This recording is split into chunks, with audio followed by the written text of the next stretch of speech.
This is fantastic. LL Cool J is hard as hell. Yeah! What's up, brother? Yeah. So what does LL really stand for? Ladies love Cool J. Ladies love, living large, licking lips. Well, I'm here because I personally think it stands for living legend. Okay, I'm gonna take you back for a minute. L, do you remember a story you told me about leaving Def Jam? You were the first artist on Def Jam, you recorded all of this music and delivered all of these albums. Then fast forward to this, your deal is up. And you told me you were really expecting a really high dope parting gift, right? Do you remember what you told me you got? A cheap watch. Right? I mean, what is that? Well, now I guess you know what time it is, right? I mean, the folks at Def Jam probably could have done better with their parting gift, but they knew exactly what they were doing when they signed you as their very first act. Yeah. LL was 17 years old when his debut album came out, and not only put Def Jam on the map, but it launched a fucking superstar. Yeah, that first song, I Need a Beat. Yeah, I remember that. It was just him and a drum beat, no other music. Now, I'm a producer, and I'm not sure how many of you know how difficult that is to get across and how difficult that is to make happen. It was amazing. Now, whenever I hear the first album radio, it immediately transports me back to when I was just getting started as a DJ behind the turntables. I started off practicing mixing and scratching, rock the bells in my garage. Yeah. And then I took that shit to the club and watched the club go crazy. Really.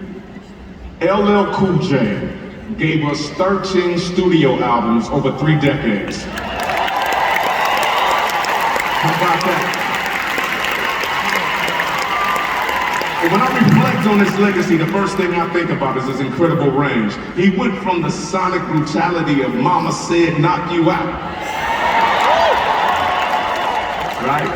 To a silky ballad like, I Need Love, right? And also smooth R&B and pop influenced songs like Around the Way Girl, Doing It, you know, Going Back to Cali, I don't think so. Hell, is that what you said, going back to Cali, I don't think so? Right? You know that old hip hop term, right? It ain't where you're from, it's where you're at, right?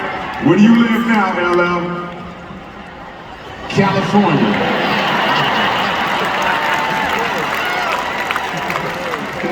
Well, I'm here to show you some California love.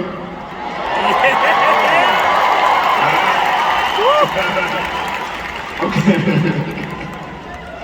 LL's body of work is some of the most diverse hip-hop has ever seen. He became rap's first pop superstar while staying true to his roots, representing Queens, New York. Right? The second thing I think about is his remarkable longevity. Now, I've been doing this for 35 years, and I've seen artists come and go. They get 1 or 2 hits, and then they're gone, they disappear. But LL's longevity is unparalleled in hip-hop. He's hit that unique space that crosses and bridges generations. The rare artist beloved by you, your mom, and all of your kids all at once. How about that? How many artists in the rap game are relevant after 30 years?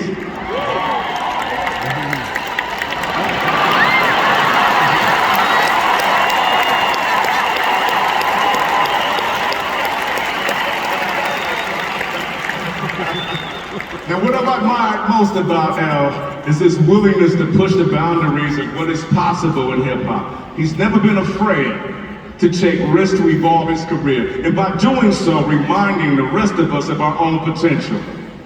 He's an author, Grammys host, radio DJ, businessman, philanthropist, and Kennedy Center honoree.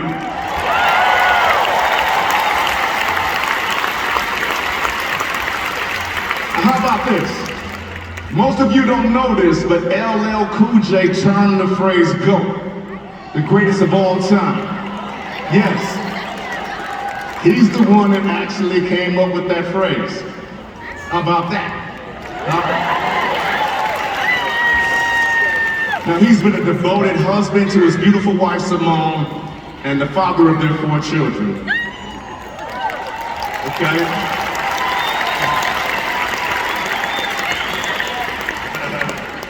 Now, me and Elle got a chance to spend some time in the studio, and through our collaboration, a friendship was born.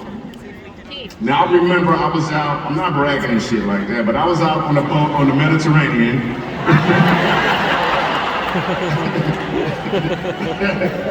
And Elle hit me up like, yo man, what's up? I'm like, I'm on the Mediterranean, I got a studio on the boat, what's up?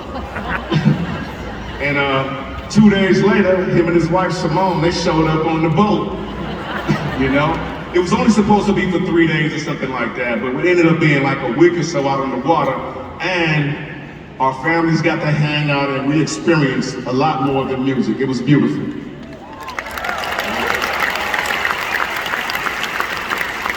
Now, I know more than most. As a matter of fact, we know more than most how inspirational trauma can be. And when it comes to having trauma in your life, because you've lost it, I mean, it builds something inside of you. It creates a certain hunger and determination that makes your life meaningful, to make your life stand out above the rest. If you're lucky, you're able to use that trauma to propel your life forward. If you're ill, you're able to turn that trauma into an art form that makes everybody pay attention. So Elle, that parting gift that you got, it was just a placeholder for tonight. Something bigger was always in store to celebrate you, my man.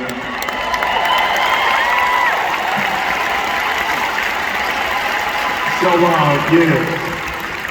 So here's a look at my man LL Cool J's extraordinary life and his journey and the reason why we're here tonight.